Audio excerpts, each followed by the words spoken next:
साथियों, जय भीम, जय भारत, जय मंडल, जय जोहार, जय संविधान, जय जवान, जय किसान,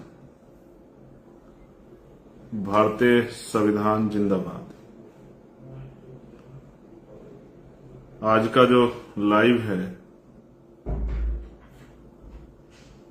वो बहुत जिम्मेदारी से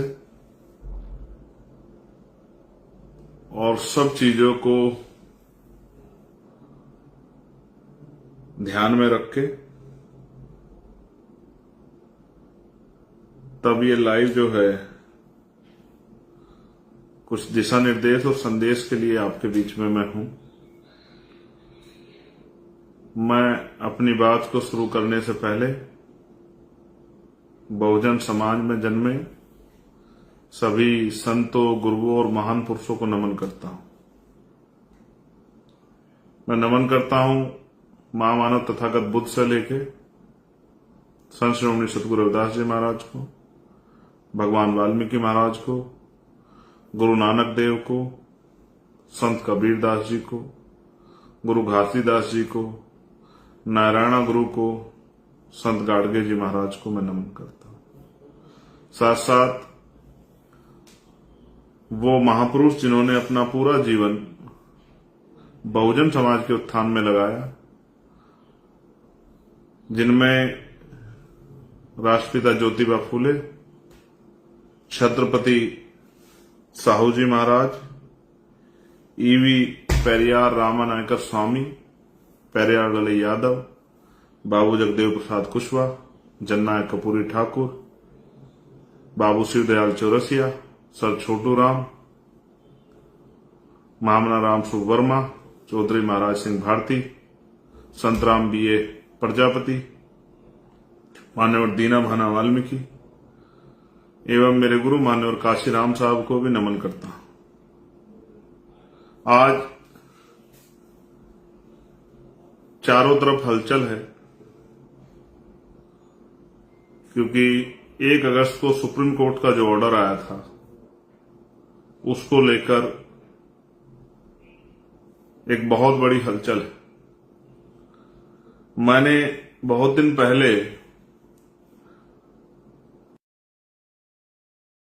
जब मैं जेल में था तो मैंने ये एहसास किया मैं निर्दोष था, फिर भी मेरे खिलाफ बेल मिलने के बाद एनएसए की कार्रवाई की गई। उस एनएसए की कार्रवाई को रात को 2:30 बजे अंजाम दिया गया और उस एनएसए कार्रवाई के बाद मुझे 12 महीने तक जेल में ठूस दिया गया। उस दिन मुझे राजनीतिक शक्ति का एहसास हुआ। मैं ये समझता हूं कि भारत में राजनीतिक शक्ति वो शक्ति है जिसके आधार पर आप एक मरे हुए व्यक्ति को जिंदा नहीं कर सकते हैं, इसके अलावा सारे काम कर सकते हैं। आप योजना बना के अंतिम पायदान पर बैठे व्यक्ति को इज्जत की जिंदगी दे सकते हैं। आप तमाम तरह के भ्रष्टाचार को, तमाम तरह की गलत पॉलिसियों को, तमाम तरह के जुर्म जाति को रोक सकते हैं। फिर मैं राजनीतिक काम में ज्यादा लग गया। मुझे लगा कि राजनीतिक शक्ति बनाकर ही हम अपने वंचित समाज को उनकी इस दुर्दशा से, परेशानी की जिंदगी से बाहर निकाल सकते हैं। जब हम इस काम को कर रहे हैं तो जो हजारों साल से हमारे विरोधी रहे हैं वो लोग भी कुछ ना कुछ काम तो कर ही रहे होंगे। मैंने कई बार पहले भी अपनी बात में कहा कि नीयत का बहुत बड़ा खेल है। मैं आज ये भी स्वीकार करता हूं कि कुछ खामियां उन लोगों में रही हैं जो लोग अपने पैरों पर खड़े हो पाए आरक्षण की वजह से। मैं कतई भी ये नहीं कहूंगा कि किसी जाति में या किसी जाति पे टिप्पणी करके कि वो पढ़ते लिखते नहीं है या इस तरह की कोई बात करके मैं किसी को अपमानित करना चाहूं, ये बिल्कुल भी सत्य नहीं। जिस तरह की भाषा का प्रयोग मनुवादी लोग हमारे लिए आरक्षण पे करते थे, आज उसी तरह की भाषा का प्रयोग हम लोग करें तो ये सत्य नहीं। मेरा जमीर इस बात की गवाही मुझे नहीं देता। इस आंदोलन में ना मुझे ना मेरे किसी भी साथी को धक्का किसने नहीं दिया या जबरदस्ती हमें भेजा। हमने ये आंदोलन मन से स्वीकार किया है। हमारे लिए कोई रोजगार करने का या पेट भरने का या कोठी बंगले बनाने का आंदोलन नहीं है। हमारे लिए ये आंदोलन समाज को उसके पैरों पर खड़ा करने का है। हाँ, मैं मानता हूं शेड्यूल कास्ट के लोगों में अभी भाईचारा नहीं है, लेकिन इस भाईचारा को बनाने के लिए हमने तमाम तरह के प्रयास किए। हमने उस तरह की लीडरशिप अपने यहां डेवलप की है कि वंचित जातियों को नेतृत्व करने का मौका मिले। हमारे यहां वंचित वर्ग के लोग बड़े बड़े पदों पर हैं, लेकिन क्योंकि हमारी नई पार्टी है इसलिए आपको वो दिखाई नहीं देते, इसलिए आपको उनका कद नहीं दिखाई देता। लेकिन पार्टी में उनका कद है, संगठन में उनका कद है, ये सबको दिखाई देता है। उनकी बात का जो है उनकी वैल्यू भी है, उनका सम्मान भी है, ये भी सबके सामने। तो मैं अब बुनियादी बात पे बात करता हूं। कल समाज ने एक बंद बुलाया है। मैंने बीच में इस बात को स्पष्ट किया था कि बंद को, उसके पीछे के उद्देश्यों को, हालातों को नजर रख के हम लोग फैसले लेंगे।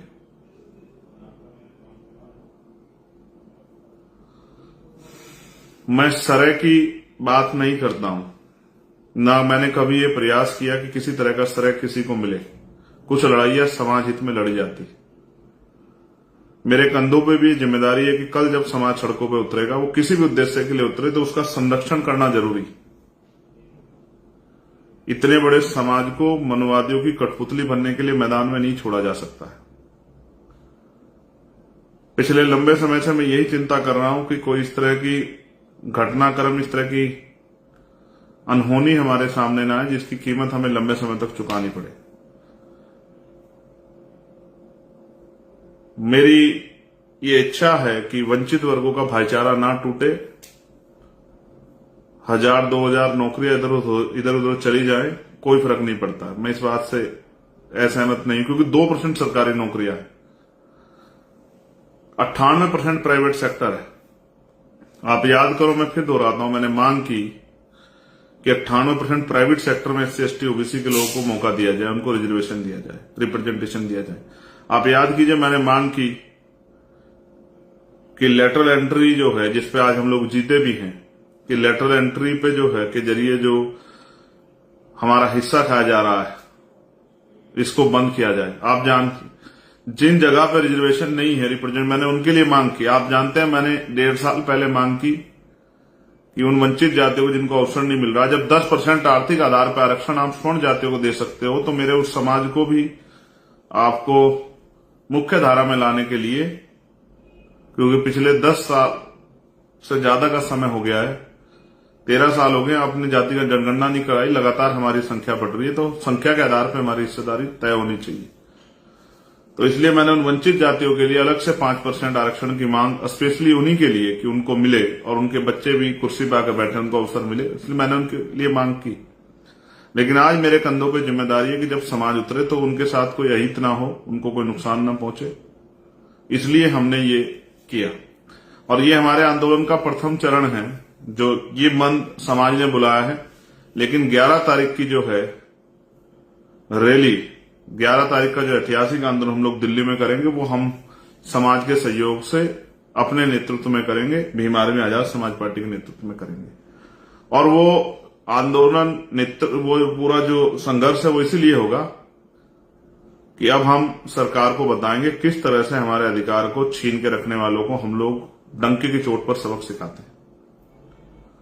अब अगर सरकार किसी स्वार्थ में करना ही चाहती है, तो अब सरकार को फिर हमसे निपटने के लिए, संवैधानिक तरीके से हमसे निपटने के लिए, हमारे संवैधानिक आंदोलन निपटने के लिए तैयार भी रहना पड़ेगा।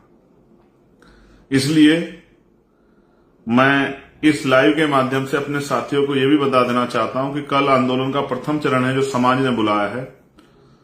इसके बाद दूसरा चरण 11 सितंबर को दिल्ली में है। फिर आगे क्या करना है वो भी लगातार मैं आपको बताता रहूंगा। मैं तो चाहता था कि इस पर एक ओपन डिबेट हो। वो जातियां जिनको नहीं मिला है और जिनको मिला है, वो सब लोग आपस में बैठ के, हमें तीसरे व्यक्ति की जरूरत नहीं थी कि कोई हमारे बीच में तीसरा व्यक्ति आके फैसला करे। हम वंचित वर्ग के लोग आपस में बैठ के फैसला करके, जो वास्तविकता में इसके पूरे रिसर्च को जानकर हम आपस में बैठ के इसको निपटाते कि भाई ये किस तरह हमें आगे बढ़ाना है, किस तरह से हमारे अंतिम व्यक्ति को भी अवसर मिले। मैं इस बात से सहमत हूं और मैं आपको विश्वास दिलाता हूं, अपने डीएससी समाज को भी ये विश्वास दिलाता हूं कि हम लोग इसके बाद भी बैठेंगे, बैठ के चर्चा करेंगे। जिसको अवसर नहीं मिला उसको अवसर मिले, इसके लिए हम लोग संकल्पित हैं। मैं वचन देके कहता हूं कि इसके लिए हम लोग संकल्पित हैं। लेकिन मैं नहीं चाहता कि भाई भाई दुश्मन ने जिस तरह भाई भाई के सामने खड़ा कर दिया, अगर दुश्मन वास्तविकता में हमारा हितैषी होता तो जब 10% स्वर्ण जाते को दे सकते हैं आर्थिक आधार पे, तो सबसे पहले उन वंचित जातियों को देना चाहिए था जिनका अब तक आज तक कलेक्टर नहीं बना, देना चाहिए था। लेकिन सरकार की कोई मंशा नहीं है। आप जानते हैं किस तरह के फैसले और किस तरह से सबसे ज्यादा चुनावी लाभ लेने के लिए किस तरह से जो है प्रेस कॉन्फ्रेंस की गई। आप और मुझे सब लोगों को नजर रखनी चाहिए और किस तरह सरकार के लोगों ने हमारे लोगों को आपस में भड़काने के लिए झूठे जो है अपने लोगों से पुतले फुकवाए, तमाम तरह की चीजें करी। ये भी किससे छिपा हुआ नहीं। मगर मुझे देखो, मैं फिर कह रहा हूं, जिनको लग रहा है मिल रहा है उनको वो उत्साहित है, जिनको लग रहा है कि कुछ जा रहा है, दोनों ही समझ नहीं पा रहे हैं। लेकिन मैं आपको विश्वास दिलाता हूं, कुछ भी हो जाए मैं इस एकता को भी नहीं टूटने दूंगा। और इस चुनाव के इस आंदोलन के बाद आप देखना, हम लोग जिले वाइज प्रदेश वाइज बैठ के आमने सामने चर्चा करके और एक दूसरे को सुन समझ के, हालातों को सुन समझ के फैसले लेके मिलके अपने भाइयों की रिश्तेदारी के लड़ेंगे। लेकिन कल का दिन मेरे लिए इसलिए महत्वपूर्ण है कि इस समाज का एक कार्यकर्ता होने के नाते समाज के किसी व्यक्ति का हित ना हो। तो मैं सबसे पहले डीएससी समुदाय के हमारे जो भाई हैं उनसे हाथ जोड़ के कहूंगा कि वो किसी के बहकावे में आके, किसी के चढ़ावे में आके, किसी के षड्यंत्र या किसी के हाथों कठपुतले ना बने। जिस तरह आप लगातार मांग कर रहे हैं संवैधानिक रूप से, आप अपने आंदोलन को लगातार चलाइए और समाज ने जो आंदोलन बुलाया है इसको भी शांतिपूर्वक तरीके से होने दें। दूसरा, फिर मैं जो लोग कर रहे हैं उनसे भी ये कहूंगा जो इस आंदोलन में शामिल हो रहे हैं कि वो शांतिपूर्वक रूप से, भीम आर्मी के लोगों को तो मैं जानता हूं, वो तो संवैधानिक रूप से पालन करते हैं, संवैधानिक मर्यादा में रहकर आंदोलन चलाते हैं, उनकी शक्ति को मैं समझता हूं। आजाद समाज पार्टी के लोग बड़े अनुशासित हैं। लेकिन मैं बाकी संगठन से भी ये कह रहा हूं कि वो भी अनुशासन में रहकर अपने ज्ञापन दें, अपनी शक्ति का एहसास कराएं, संवैधानिक मर्यादा रखें, किसी पर टीका टिप्पणी ना करें। और जो मैंने code Bhim army Azad Samaj party के लोगों को दिए, जिन कोड के जरिए मैंने आपको बताया है, क्योंकि हम एक संगठन चलाते हैं और हमारे संगठन की एक आइडियोलॉजी और हमारे कुछ नियम कानून है, जो मैंने अपने लीडर्स को कल पिछले 2-3 दिन में लगातार, हमने पिछले 3 से 4 दिन में, 4 दिन लगे हमें, आप लोग जानते हैं, लगातार डिस्ट्रिक्ट की, स्टेट की मीटिंगें करने में, कोर कमेटी की मीटिंग करने में, कई मीटिंग करके ये फैसले हुए हैं समाज हित में। तो जो कोड मैंने आपको बताया, उस कोड के जरिए आप किसी भी विरोधी को पहचान सकते हैं।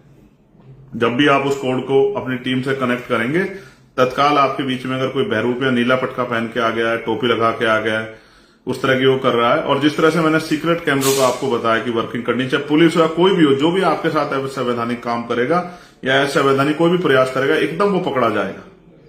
जो भी ऐसा व्यक्ति पकड़ा जाए उसको आप तुरंत पुलिस को दें, उसकी वीडियो बना लें। क्योंकि हमारे भाइयों के, मैं अपने भाइयों को आमने सामने आने ना आए मेरे भाई, इसलिए मैं डर रहा हूं। आप जानते हैं मैंने कभी जान की परवाह नहीं की और ना मैं कभी कर सकता हूं, मेरे खून का एक कतरा कतरा वंचित वर्गों के लिए, अपने परिवार के लिए। लेकिन इस परिवार को एकता बनाने में मुझे बहुत समय लगा है। मैं इस समाज के लिए जी रहा हूं, मेरा और कोई लक्ष्य नहीं है। इसलिए मैं आपसे कह रहा हूं, जो लोग मुझे सुन रहे हो, जो लोग मेरे साथ जिन्होंने काम किया, जो लोग मेरे दर्द को समझते हैं, मैं उनको विश्वास दिला कहता हूं, किसी का अहित नहीं होने दिया जाएगा। वो वंचित वर्ग के लोग हों या जिनको कहा जा रहा है कि उनका चला जाएगा, उनको भी मैं कह रहा हूं, मैं अपने बुद्धिजीवी वर्ग को कह रहा हूं, अधिकारी कर्मचारियों को कह रहा हूं, मेरा भरोसा करो। मैं संकल्प दे कह रहा हूं, बाबा साहब अम्बेडकर के मिशन का संकल्प करके कह रहा हूं, किसी का अहित नहीं होने दिया जाएगा और जिसकी जो हिस्सेदारी बैठती है उसको मिलेगी। लेकिन आप संयम रखो, किसी की कठपुतली मत बनो, किसी पर टिप्पणी मत करो। और मैं अपने संगठन के साथियों से कह रहा हूं जो हमसे लोग जुड़े, जो मैंने आपको कोड दिए हैं, आप समय समय पर आंदोलन के बीच में उन कोडों का प्रयोग करना, आपको पता लग जाए कौन बाहर का आदमी आपके उसमें। और जैसे ऐसा आदमी तत्काल वीडियो बनाए, क्योंकि बहुत सारे लोग ये चाहते थे कि हमारे लोग सड़कों पर आए और फिर उनका इस तरह से मिसयूज किया जाए, फिर इनको दोनों भाइयों को लड़ा दिया जाए। ये वंचित वर्ग के लोग हैं, इनमें ये मार्शल कौम है जिन्होंने अपने शौर्य, अपने बल पे जो है बहुत सारे संघर्ष किए और विरोधियों को धूल चटा दी। दुश्मन आपकी ताकत से डर गया है, इसलिए आपको बांटना चाहता है। और मेरा एकमात्र जो उद्देश्य है वो महान पुरुषों का जो सपना था कि हर व्यक्ति तक बुनियादी सुविधाएं पहुंचे और सबको सम्मान का जीवन मिले। मैंने कई बार आपसे कहा, क्या मिलता है बजट में हमें, कौन कितना हितैषी आप जानते हैं। मैंने अलग से सफाई कर्मचारियों के लिए बजट की मांग की थी। कि उनको उतरना ना पड़े। मैं सिर्फ अपने लोगों के प्रति हूं और कुछ नहीं। इसलिए मैंने जो अपने संगठन के लोगों को जो कोड दिया, और एक और हमने इस लड़ाई को ऐसे लड़ जाकर हवा में समर्थन कर दिया, ये हो गया वो हो गया। हमने इसके लिए एक वॉर रूम बनाया। मैं अभी लगभग 8:30 बजे एक लिस्ट जारी करूंगा स्टेट वाइज, चाहे उड़ीसा हो, तेलंगाना हो, कर्नाटका हो, चाहे केरल हो, तमिलनाडु हो, चाहे झारखंड हो, चाहे बिहार हो, मध्य प्रदेश हो, राजस्थान हो, छत्तीसगढ़ हो, यूपी हो, दिल्ली हो, पंजाब हो, हरियाणा हो, जम्मू हो, उत्तराखंड हो, मध्य प्रदेश हो, राजस्थान हो, सब जगह के कॉन्टेक्स्ट में आपको अगर कोई भी कहीं आपके साथ परेशानी आती है, तत्काल आप उन पर संपर्क करें। ये वॉर रूम इसलिए है कि आपकी सुरक्षा होकर हमारी लीगल टीम सक्रिय रहेगी। डिस्ट्रिक्ट में हमारी लीडरशिप, डिस्ट्रिक्ट की लीडर जो हमारी लीगल टीम है, अपने वकील साथियों से मैं कह रहा हूं वो लोग तैयार रहें। हमें हर मुसीबत से समाज को बचाना है। अब तक इन समाजों से राजनीति होती आई, अब पहली बार एक एकता बनकर हम लोग प्रयास किए, उस एकता से लोग डर गए। इसलिए जो मैंने कहा उस कोड का प्रयोग करना है। जो बीच में आपका कोई घुसेगा तत्काल पकड़ा जाएगा, फिर उसको कानूनी रूप से सबक सिखाया जाएगा। और दूसरा, लगातार जो है यही किसी भी आंदोलन को जो है चलाने का यही तरीका होता है कि आपके पास कुछ सीक्रेट प्लान होना चाहिए। संवैधानिक मर्यादाओं में इस आंदोलन को पूरा करना है और अगले आंदोलन 11 सितंबर की दिल्ली के लिए तैयारी करनी है। भीमार में आजाद समाज पार्टी और बहुजन समाज के लोग कह रहा हूं, एक दिन में आंदोलन नहीं जीता जाएगा। और अब हमारी मांग जो है मैंने आपको बता दी है। हमारी मांग सिर्फ ये नहीं है छोटी मोटी मांग, अब जो है हम बताएंगे किस तरह से अधिकारों की रक्षा होती है, किस तरह से संघर्ष किया जा सकता है। अब जो बैकलॉग है, जो 15% को 4-5% में टाल रखा था, एक एक नौकरी हम लोग पूरी कराएंगे, पूरा बैकलॉग भराएंगे, आरक्षण का कोटा पूरा कराएंगे। दूसरा, राज्यसभाओं में, विधान परिषद में SC ST OBC के लोगों को राजनीतिक आरक्षण मिले, राजनीतिक रिप्रेजेंटेशन मिले। SC ST को गवर्नर हो की पोस्ट हो, चाहे राज्यसभा की हो, किसी दल की हो, चाहे विधान परिषद की हो उनमें, चाहे मिनिस्ट्री हो उनमें, साथ साथ जातिगत जनगणना हो। जितना प्राइवेट सेक्टर है, प्राइवेट सेक्टर में जो है ना रिजर्वेशन की व्यवस्था SC ST OBC के लिए। अब हमारे जीवन का एक ही लक्ष्य है, इस देश में जिसकी इतनी संख्या बारी उसकी इतनी हिस्सेदारी के आधार पर अंतिम व्यक्ति को भी उसकी संख्या के आधार पर हिस्सेदारी मिलनी चाहिए। धनधरती राजपाट में हिस्सेदारी मिलनी चाहिए। वो हम लोग राजनीतिक शक्ति बनाकर भी देंगे और वो हम लोग भाईचारा बनाकर भी लेंगे।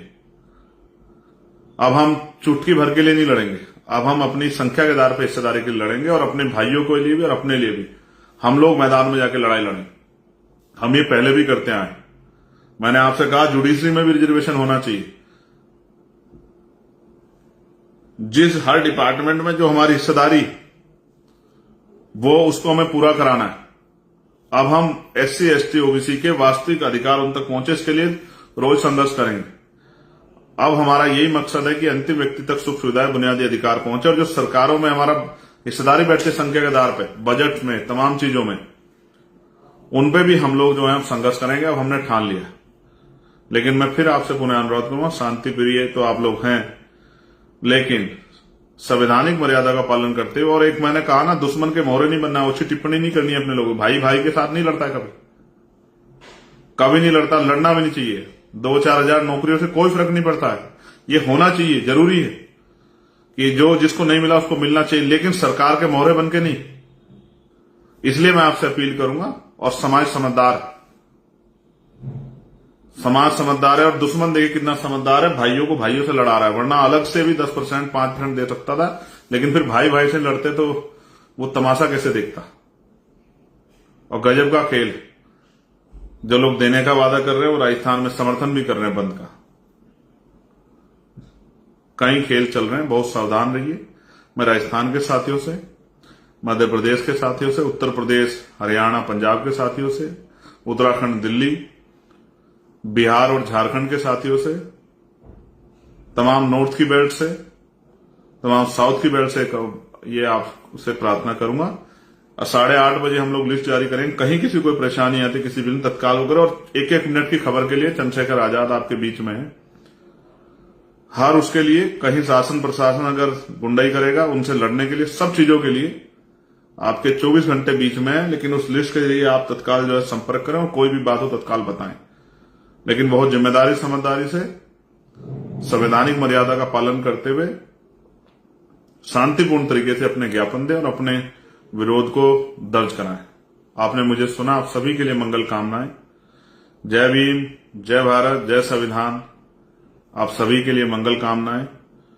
बहुजन समाज जिंदाबाद, आजाद समाज पार्टी जिंदाबाद, भीम आर्मी जिंदाबाद, और मेरा हर एक व्यक्ति भाई परिवार जिंदाबाद। आपका कार्यकर्ता, आपका भाई चंद्रशेखर आजाद। जब तक महान पुरुषों का सपना पूरा नहीं होता तब तक हम लोग रुकने वाले नहीं है, और दुश्मन की किसी साजिश को हम लोग कामयाब नहीं होने देंगे। धन्यवाद।